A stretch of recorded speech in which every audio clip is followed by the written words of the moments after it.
This conference will now be recorded.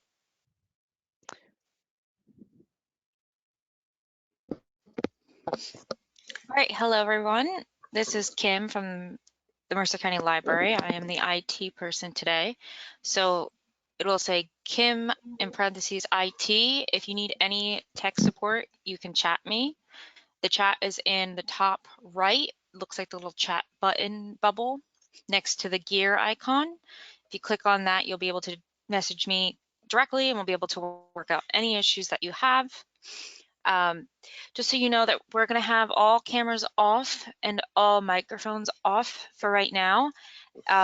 We are recording this today, so not only will the presentation be recorded, but so will your voices and your faces. So if you don't want to be on record, don't turn on your mic and don't turn on your video camera.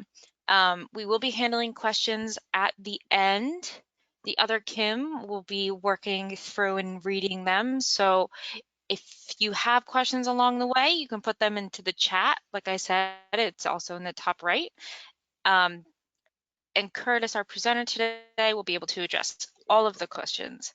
One last thing, if you want to see the presenter and the presentation the easiest, there is a view button that's in the top middle of GoToMeeting.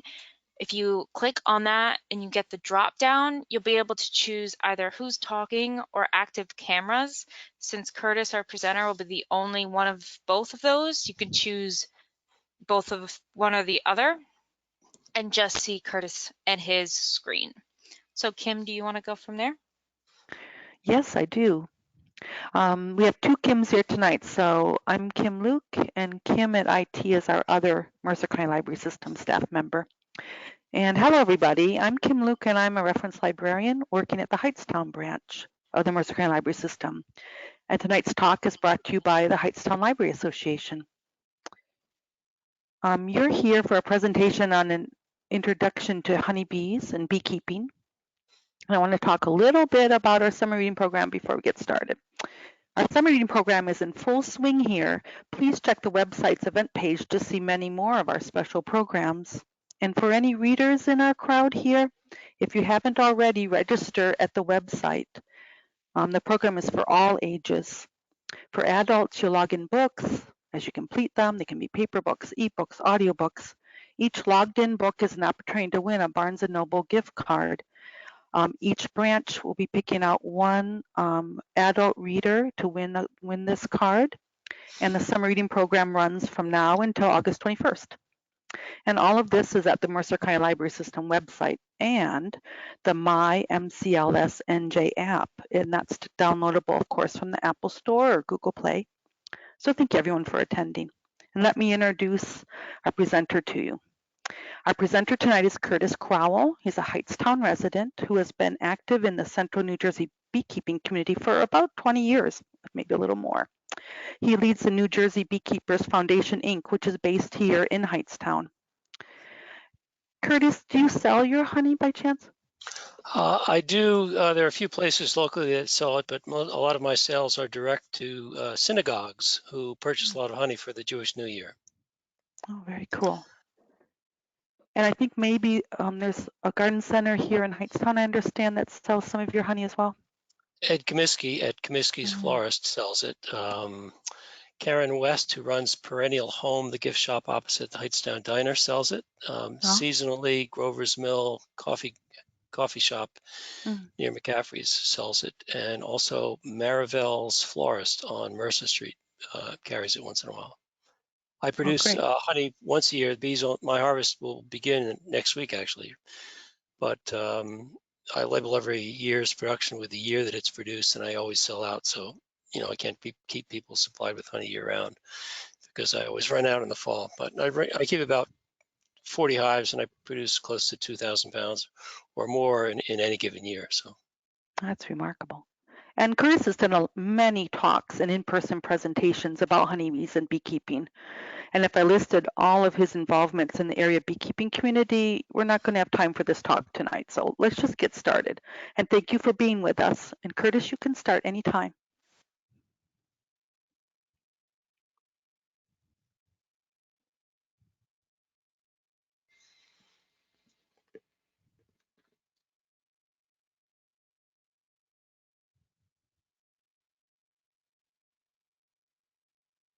Hopefully everyone can see his screen with a honeybee on top of a flower blossom.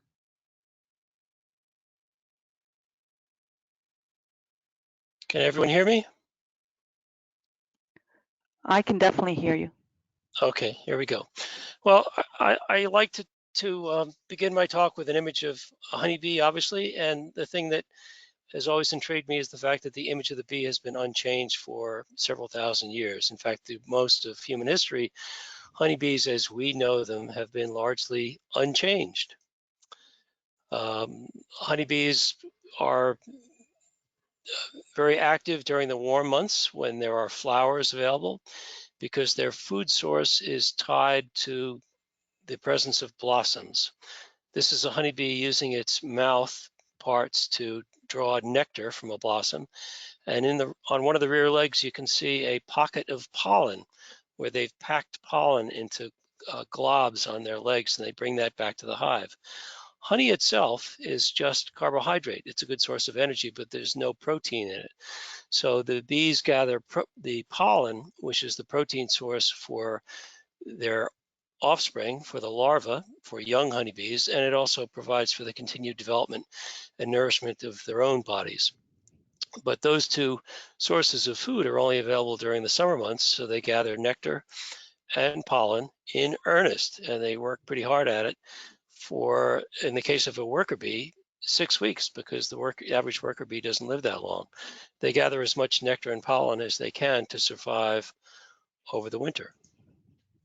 Now, there are 3 places in the world where people found the act of harvesting honey so remarkable that they made an image of it. These are charcoal drawings from a cave in western Spain known as the Cave of Spiders, and it shows someone climbing up and looks like either hanging ropes or vines. He's got a satchel with him, and he's robbing honey. The expression robbing honey has been around for a long time, and the bees drawn by squiggles here on the walls of the cave are not too happy, but you know, the person harvesting honey gets enough to make it worth his while. This is another drawing. This one is from South Africa. And again, this is from an era about 8,000 years ago when people did not have written language. So in different parts of the world, people took it upon themselves to make an image that would record their experience of gathering this food, which is pretty remarkable. It's very sweet. Of course, they had no refined sugar at the time, so this is an early example of a very sweet food. And if you keep honey away from moisture, if you don't let it dilute and keep it sealed in a container, it lasts indefinitely. It really will last a long time. We're talking thousands of years if you have it in a glass container with a sealed lid on it. This is another example of a cave painting. This one's from central India. And again, it's different drawing style, but they found it such a remarkable experience. It'd be like if you went on vacation and you saw something remarkable, you'd bring home photographs of it. Well, these were early photographs of things that people found to be remarkable, so that they made these cave paintings. Now, things began to change, though, about 1,300 years ago. This is a hieroglyph from the Valley of Luxor in Egypt, and it shows Egyptian beekeepers keeping bees in horizontal clay pots. And if you look at the image of the fellow standing to the right, he's got a bowl that looks like it has horns on it. He's actually got something burning in the bowl, and he's using his hand to waft the smoke from what's burning onto the bees. This is one of the first tricks of beekeeping that was discovered several thousand years ago that we still use today. It's called smoking the bees, and what it does is actually pretty remarkable. People think it makes the bees go to sleep or it calms them down, and the truth is that it makes them think that there's a fire. And in the event of a fire, the honeycomb, which is made of beeswax, is quite flammable. So in response to smoke, the bees will consume as much nectar and honey as they can from the hive before the hive is destroyed. And having ingested that nectar or honey, their bodies can secrete wax, which they can then use to rebuild the honeycomb so that the queen can resume laying eggs and the colony can survive. So if you were a bear attacking the hive and pulling it apart, the bees are going to be very active in trying to sting you and get you to desist from destroying the colony. But in the presence of smoke, the threat of fire is more important than the threat of a predator such as a bear. So a beekeeper uses smoke to make the hive a little easier to manage. There's a modern day smoker. It's a tin can with a funnel-like lid on it. I usually use pine needles because they start right away, and the smoke's pretty effective. It will take a very nasty hive and make it a lot more manageable. Now, each hive is different, of course, and you can have a hive now and then that no matter how much smoke you use, they're not going to be happy. So you've seen images of bees, which people have seen for years. And these images of bees on blossoms, people have seen for years. This is something that probably everyone viewing the presentation has already seen. Now I'm going to show you some images that you probably haven't seen. If I can get this to advance here. There we go. This is a feral colony on Cranberry Brickyard Road 2 years ago. It's in a locust tree that has a hollow section. The tree was not very healthy, and the bees did not survive the last winter. You can see the car in the background. But it was a pretty active hive for most of the summer, but didn't survive the winter. This is my favorite video. This is a swarm. Now I'll talk about what's happening after the video stops.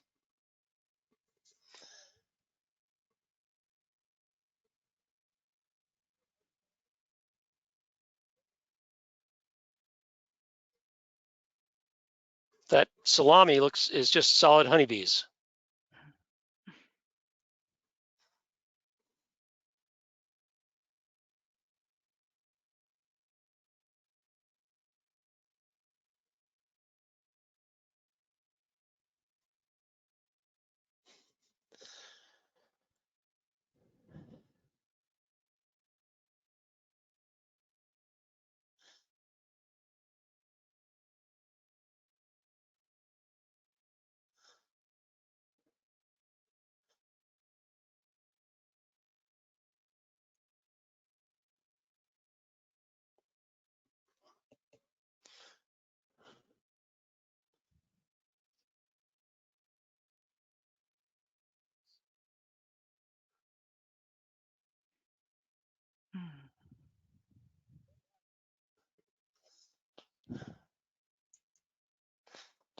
Now, this is another swarm that landed in my driveway 2 years ago. I had some equipment in the driveway and a swarm decided to move in.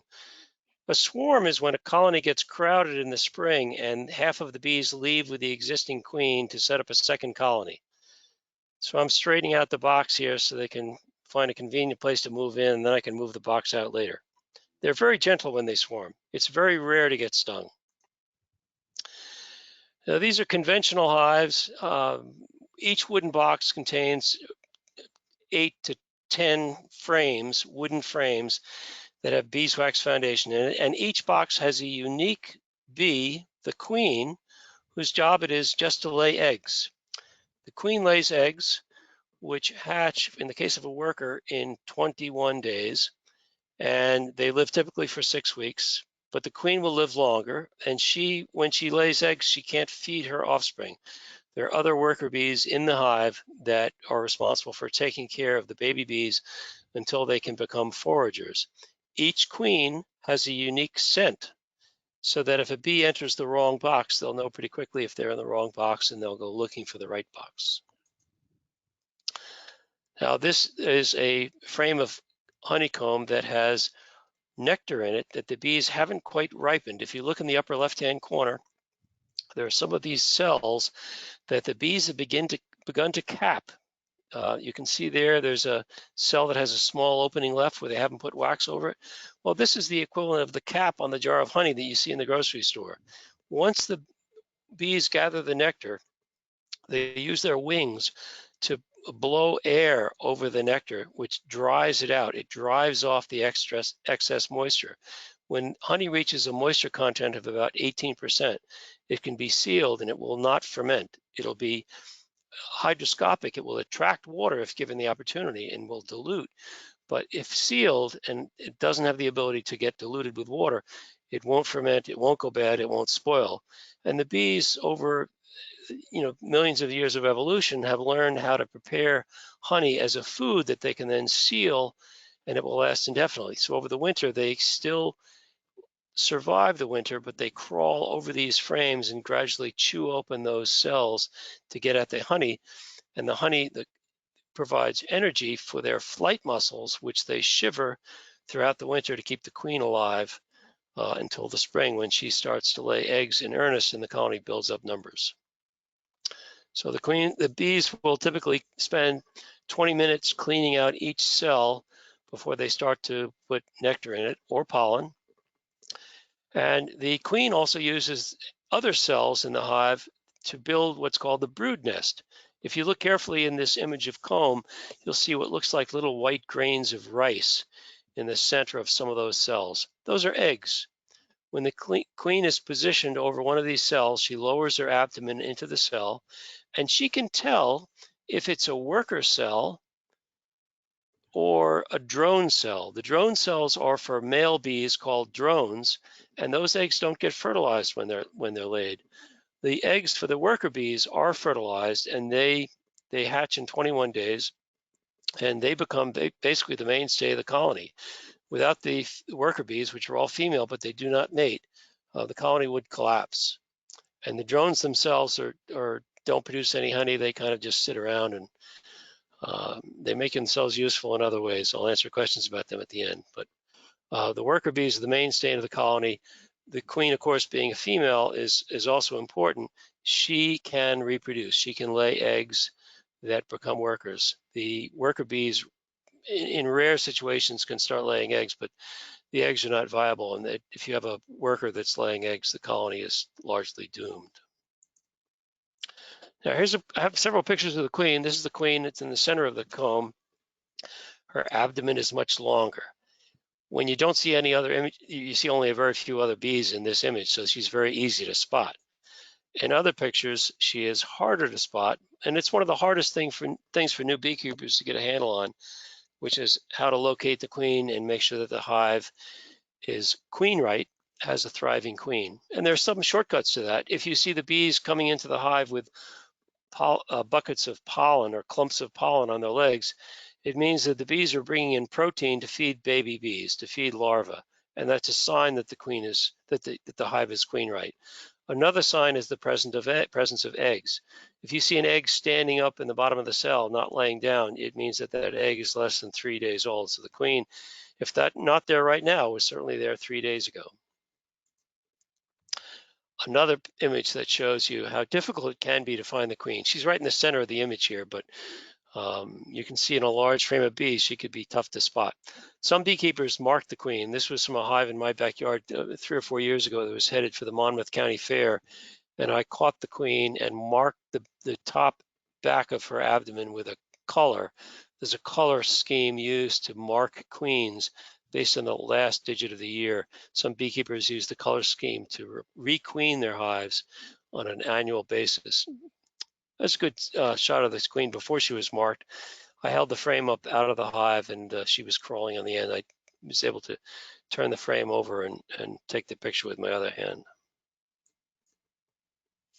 Here she is again. Now these are hives over in East Brunswick. This was taken during the summer. It's quite hot. So the hive on the right, which was thriving, has a lot of bees hanging on the outside. This is very common in warm months. It's called bearding the hive. If there are too many bees inside the hive, it gets too hot. So it's like hanging out on the front stoop. The bees congregate on the outside and they'll all line up in the same direction and fan their wings to create a breeze through the hive to control the temperature.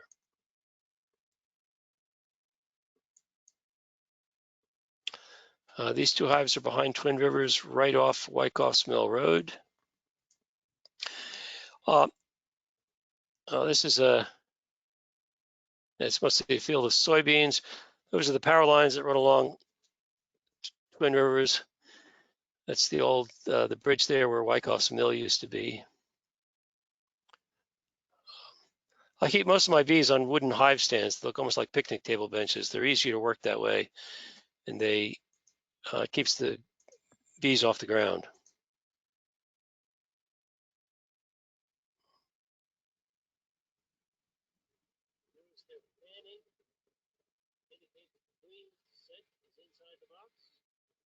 Setting up housekeeping. No doubt they've already stopped at the post office. File a change of address form.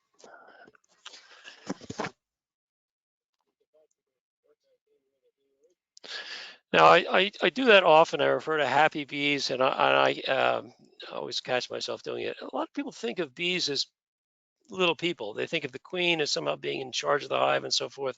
And there's a fundamental distinction. They're insects. They're very highly uh, organized social structure to a hive of bees. They have rules of behavior that have been evolved over millions of years that have allowed them to survive and thrive. But to think of them from the context of the species that we're most familiar with, which is humans, is a mistake. They're not human, and they are special. They are pretty unique, but still, I find myself referring to happy bees all the time. Let's see. Now harvesting honey. Each of those boxes that you saw earlier, I said contain wooden frames. This is one such frame. The boxes on the bottom are typically deeper, and that's where the queen has the brood nest. These are frames from supers, which are the shallower boxes on the top of the hive, and it's from those frames, those boxes, that I take these frames from and I extract the honey. On that frame, most of the honey is capped. That's that white layer on the outside. And on the right-hand side of the image there is what's called a heated uncapping plane. There's a copper blade on the top edge that is heated, and I draw that blade over the frame to strip off the capping wax, like this. And then from there, the frames go into a device called an extractor, which spins the frames around radially. If you looked at the side of the frame, the actual cells of the honeycomb are slightly tilted up so that when the bees fill it with nectar, it doesn't pour out. But when I uncap the frame and put it into the extractor, those slants are now pointed toward the outside of the extractor so that when this thing spins around, let's see, the honey flies to the outside. That's where I uncap the honey. And then it gets poured into buckets off the extractor. Then it gets filtered through a cloth.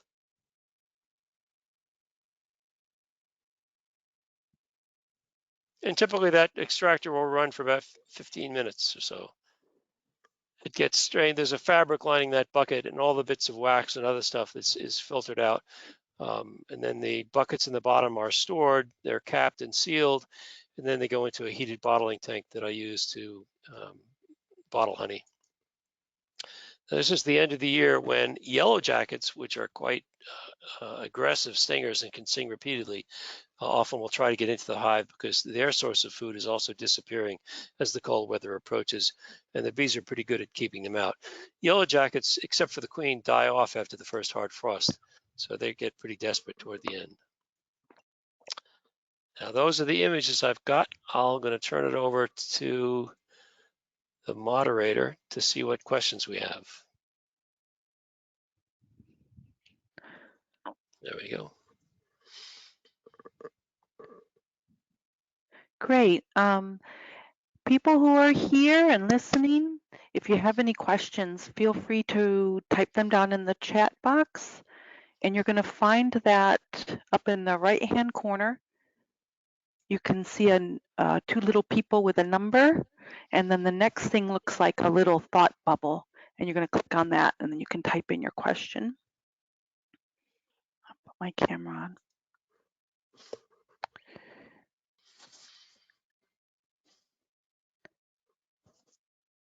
I'll pop back off it for now. I had a couple of questions. I think Curtis already kind of guessed at that. Can you tell us something about if someone wanted to start working as a beekeeper? Well, there are very few commercial beekeepers. There are perhaps a handful in the state of New Jersey. There's a large family operation in Vineland, Harvey's Honey, run by Darty Harvey. She and her family run several thousand hives. They overwinter their bees in Florida and bring them up. Most beekeepers are hobbyist beekeepers, or it's called a sideline beekeeping, where they actually sell honey on a regular basis. When I first started keeping honey, I realized that I honestly don't care for honey all that much. I like it on white grapefruit, which is very good, but I prefer sugar and lemon and tea. But I thought, well, I have all this honey. What should I do with it? I mean, my kids are still small, so you gave it away to teachers and to the bus driver and so forth. But so I found out that for Jews during the Jewish New Year, there's a tradition of dipping apples in honey and expressing a prayer in Hebrew that the translation in English goes something like, "May it be your wish, our God and the God of our people, that the new year be good and sweet." So I started approaching synagogues and say, "Hey, I can custom label and so forth." So I have a pretty entrenched niche market for honey around Rosh Hashanah, and that's been where most of my honey gets sold. So I do one farm stand a year in Metuchen, and I do that because the synagogue in Metuchen asked me to do that on their behalf because they do it as a fundraiser. So there are, as I said in the beginning, there are not a lot of things that have changed with beekeeping. It's a little bit more challenging now than it used to be, but the entry cost of the hobby is not very great. There are what are called short courses or 3-day courses in beekeeping that you can find online. University of Delaware offers some good short courses. University of Pennsylvania, I think, still does. But also state beekeeper organizations have been training beekeepers as well. Part of the problem in the 20 years or so that I've been beekeeping, the average age of the beekeeping population has declined. So we're trying to get more younger people interested in it. But it's also not the sort of thing that you do when you start it up and then you move around if your job moves. So people move around a lot more than they used to. So I have 4 kids. One lives in New York, one in Philly, and one in LA, and one in San Francisco. So if they had started beekeeping while they're starting their careers it would have been very different. I started later in life when I was Mr. Mom, home with my kids growing up, and then I gradually got back to the workforce. But at that point, I wasn't going to move very much, and I was able to keep hives within about a 20-mile radius of Hightstown. So the farthest of the 40 or so hives that I run are in Middletown, just below Atlantic Highlands in Middlesex County, Monmouth County, I'm sorry. Any other questions? I know of a family here in Hightstown that were starting some beekeeping themselves. How much of a time commitment is it? It's not great. I see. Well, of course, with 40 hives, I spend a fair amount of time in the summer monitoring hives, taking notes, looking for hives that are healthy and so forth, adding boxes as they produce honey. So it's really difficult to say. I think for most people with 1 or 2 hives, it would be like keeping a koi pond, probably similar in effort. But it's difficult to say. A lot of it depends on how many hives you keep. I will say that a lot of beginning beekeepers have the idea that if they learn all of the skills, get all the right equipment, they'll be successful. And the truth of the matter is that a lot of your success as a beekeeper depends on where the bees are located. At the moment, I have 1 colony in my yard and 1 in my neighbor's yard, but most of my colonies are on farms or fairly rural areas where there's a lot of forage. And in a lot of communities that are built up now, there's regular spraying for mosquitoes, in part in response to the Zika virus exposure, but there are other issues as well that warrant that spraying, and that's not good for beekeeping. So the idea that if you're going to limit your options to a hive in your backyard, that may be difficult. There's a question there about hive types. Most of the hives, and all of the hives that you saw in my images, are what are called Langstroth hives. People used to keep bees in straw skeps that looked like large laundry baskets made of straw. They'd be upside down. The bees would go in on the bottom. And the way you would harvest the honey would be to crush the whole thing, and which is not a very clean product. And then this guy by the name of Lorenzo Langstroth, who went to Yale. He was a pretty smart guy, but he suffered from mental health issues throughout his life. So he was trained as a minister, but he actually really preferred to hang out with his bees. So he studied bees for a number of years, and he came up with a design that allowed the beekeeper to reuse the comb and to dismantle the hive to inspect it for health reasons and then put it back together again. And that design is called the Langstroth hive. He designed the measurements of those square wooden frames. They came up with a scheme of putting a beeswax foundation in the center of the frame.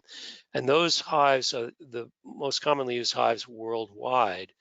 There is another type of hive called a top bar hive, which I'm not familiar with the specifics of, but it's become popular in recent years, mostly among hobbyists. I mean, I consider myself a hobbyist beekeeper, but I want hives that allow me to maximize the amount of honey that I produce. And there's no real convenient way of harvesting honey from top bar hives. On a commercial basis, they're not used. So I would suggest sticking with conventional Langstroth hives, which are available in two sizes. There are 8-frame boxes and 10-frame boxes. I use the 10-frame box. The third question down there, how do I keep my bees from flying away?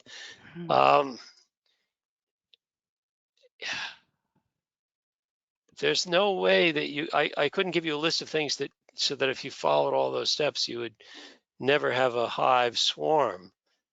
The species reproduces by swarming. If they didn't swarm, and every once in a while a hive would split in two and they'd send off the existing queen with roughly half of the bees, the species would be long gone. So swarming is the natural way that bees reproduce. You can requeen often. You can try to keep very young queens in your hives. The queen, unlike the worker bees, which live only typically 6 weeks, and that stretches longer during the winter months, but no more than a month and a half or so. But if you seek out the queen every year in the fall and dispatch your queen, and then take her away from the hive and kill her, and then introduce a new queen that's mated and younger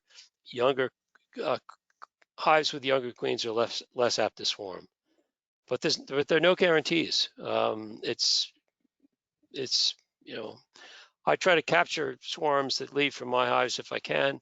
But I don't actively, with 40 hives spread out over 3 or 4 counties, I can't be monitoring the hives on an almost daily basis to ensure that they don't swarm. Do I insulate my boxes in winter? I do not. I do put mouse guards on, which is critical because in the winter when the bees are sluggish and they can't respond to sting more readily, mice get into the boxes and tear the comb apart. They eat the larvae. They just generally make a mess. So I have mouse guards on my hive, which I tend to keep year round. And it's good also to keep an eye on boxes that start to develop soft spots for the bees where mice can enter during the winter. So I don't insulate, but mouse guards are quite important.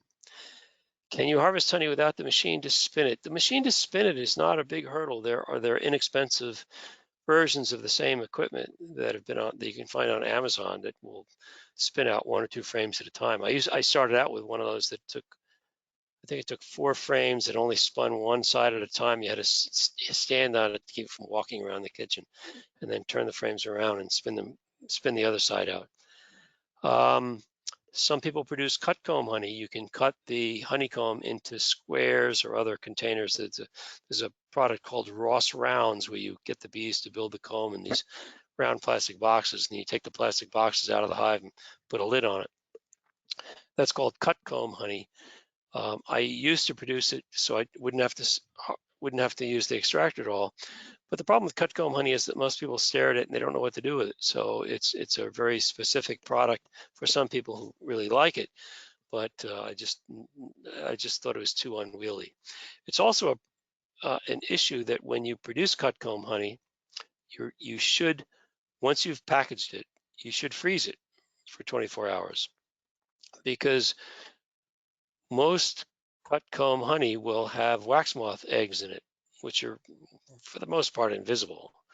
But if the comb is not refrigerated after it's cut and packaged, those eggs will hatch and you'll get wax worms on the honey, and you'll never see that customer again. So there are people that raise wax worms for fishing bait. But I've heard of beekeepers that put aside a frame of honey that put it in the basement, thinking that I'll put this frame aside, and then in the spring when my bees are hungry, I'll put it back in the hive. And the wax moths, which enter the hive typically at night, found the home, found the cut comb, laid eggs on the frame, and was riddled with wax worms in the spring, or fairly soon thereafter they put it aside. So, but the extractor is a big help for me. Any other questions?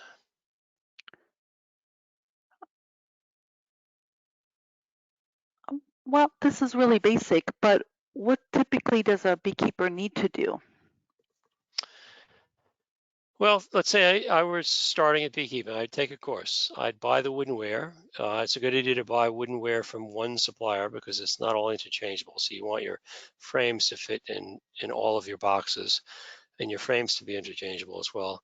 So I would buy a couple of boxes, 2 brood boxes, perhaps 2 supers, bottom board, all the wooden components of the typical Langstroth hive. Then I would get bees. I would get on the list to get a package of bees in the spring, which is typically 3 pounds of Italian bees plus a mated queen. It'll run you about $150, $170. It's been moving up over the recent years. You can actually have them mailed to the post office. The post office will call you and say, Curtis, your bees are here. Please come and get them out of here.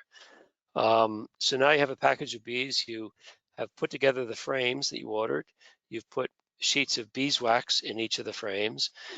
Your bees arrive, and you open the box carefully, and you dump the bees into the box, the box that you've built. You carefully place the queen that was included with the package inside the box, and then you give them some sugar syrup to kind of nurse them along. You watch them on a regular basis. You want the queen to successfully emerge from her cage. You want to see the presence of eggs. You want to see a good brood nest. You want to look for signs of bee diseases that you've recognized from the short course that you took. And as the bees continue to build out or wax out those frames, you might put a honey super on top to let the bees collect honey that you could harvest but won't impact their ability to survive the winter.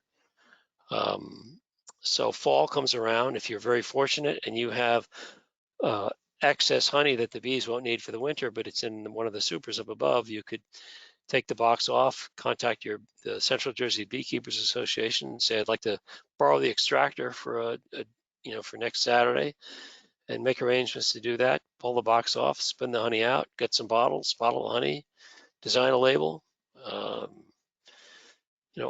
open a farm stand at the end of your driveway. I mean, do whatever you like with the honey. Then as the fall approaches, though, you're going to monitor the hive to make sure it has enough food for the winter. You might treat for a parasite called the Varroa mite, and there are pesticides that you can use for that. There's also an important technique called an alcohol wash, where you assess how many of this particular parasite your hive may have per 100 bees.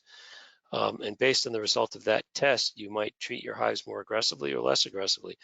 I use a vapor treatment, oxalic acid vapor treatment, that requires a small portable generator, but it vaporizes oxalic acid. Doesn't antagonize the bees a lot or at all, but it's particularly lethal to Varroa mites. But the problem is it will kill mites that are on the bees. It won't kill mites that are in the cells with the sealed brood, which is how that particular mite reproduces. So you've taken the short course. You bought some bees. You installed them in the spring. You got woodenware to put together. First, you found a place to put the bees. You may or may not have harvested honey the first year. You've made sure to put mouse guards on in the fall. Check the bees to see if they have Varroa mites. Put medication on the bees for those mites if need be. Then you seal the hive up. Make sure they have ventilation, but the mice can't get in.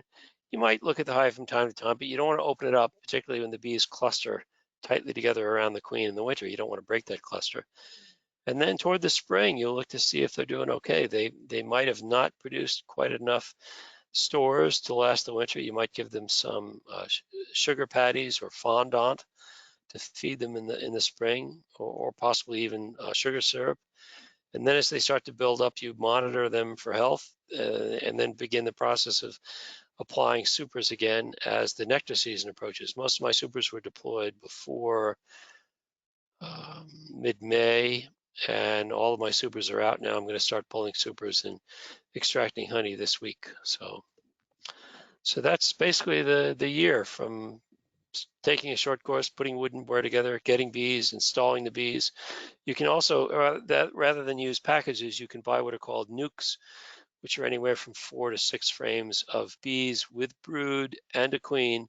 And that's more expensive than a package, but you get better guaranteed results with nukes than you do with packages. And you install those frames in the boxes that you've built earlier. It's remarkable what you can have delivered by the post office or FedEx. Yeah, there was a story some years ago about a guy who was building a house in Alaska, and he found it was cheaper because the post office was bound by federal rules. It was cheaper to mail cinder blocks into his site in Alaska in order to build a cabin. I don't think packaged bees are that bad, but you can have them mailed. They used to be quite common, and the post office will still carry them. Yeah, I have a worm bin, and we got the worms that way. And my daughter actually has a couple of snakes, and she had them delivered FedEx from the sellers. Really? Yeah. I should point out that ahead. honeybees aren't native to North America. I think I mentioned earlier, they were brought here by colonists because they wanted honey and they wanted beeswax. And the bees swarmed, as you saw the examples of the swarm. The first swarm that I dropped into that box was hanging like a long sausage kind of from the pine tree. That was a swarm from an existing hive. They swarmed. Colonists also brought earthworms, which aren't native to North America. I was thinking when you were describing like the seasons of beekeeping that maybe day to day there's not a lot of work to do, but there's a lot of details that you have to keep track of. Yeah, you can't let it. It's agriculture, so you can't let it get out of hand. You have to keep an eye on things. That's all. So I visit my hives at least once every 2 weeks or so. 40 hives. I make my rounds, make my notes, count the boxes on each hive, see if I need another box, see if any of the woodenware needs replacement, cut the weeds, that kind of thing. Would you recommend local amateurs getting into the hobby to join some associations, New Jersey associations? Yeah, the Central Jersey, the regional. I think there are 10 branches of the New Jersey Beekeepers Association in the state. And the one that I've always been a member of is the Central Jersey Beekeepers Association that meets currently in Freehold. I think they meet 3 or 4 times a year. And the state also hosts state meetings where they bring in outside speakers that talk about beekeeping topics that are informative. Also, the oldest regularly published periodical in the United States is the American Bee Journal, which is a monthly journal. Oh. American Bee Journal. Yeah, there's the American Bee Journal and Gleanings in Bee Culture. There are 2, and I always confuse which is the oldest, but they've been around for quite a few years. If anyone else has any questions, I don't want to monopolize. You can unmute yourself if you'd like. Just remember we're recording, but you're still fine to ask through your mic, or you can type something in the chat box. I only have maybe 1 or 2 questions that I might come up with at this point, but should we be concerned about the virus issues that we've heard about with honeybees?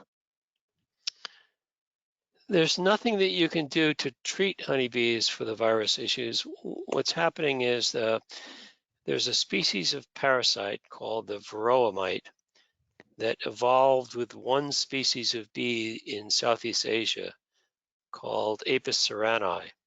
And that bee species evolved with the mite and evolved mechanisms to manage the mite and its impact on the bee colony.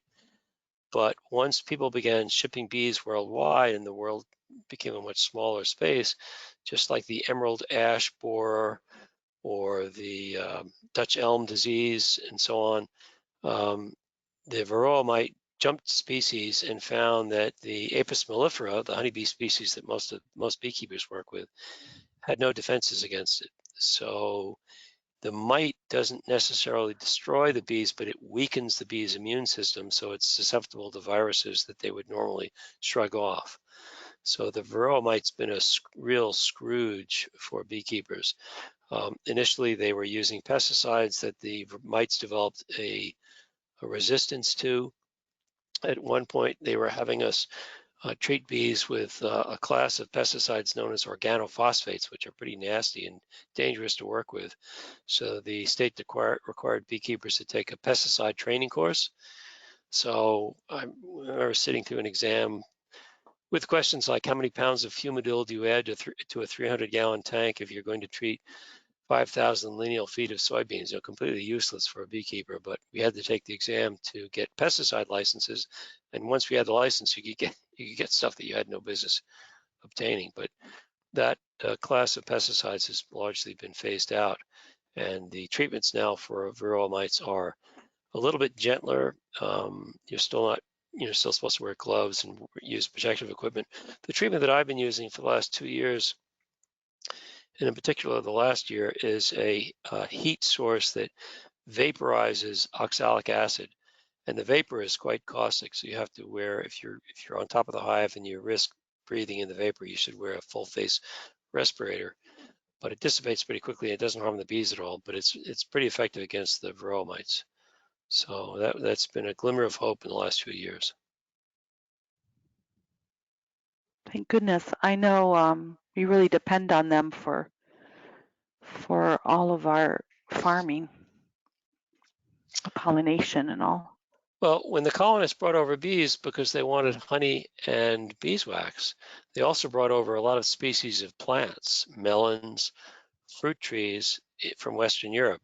They didn't understand how pollination worked, but a lot of the species of agricultural plants that they brought over from Europe, those plants had evolved with honeybees as the primary pollination source. So it took another 100 years for the whole notion of how pollination works, for them to understand the link between some of the plants that they brought to the New World and honeybees.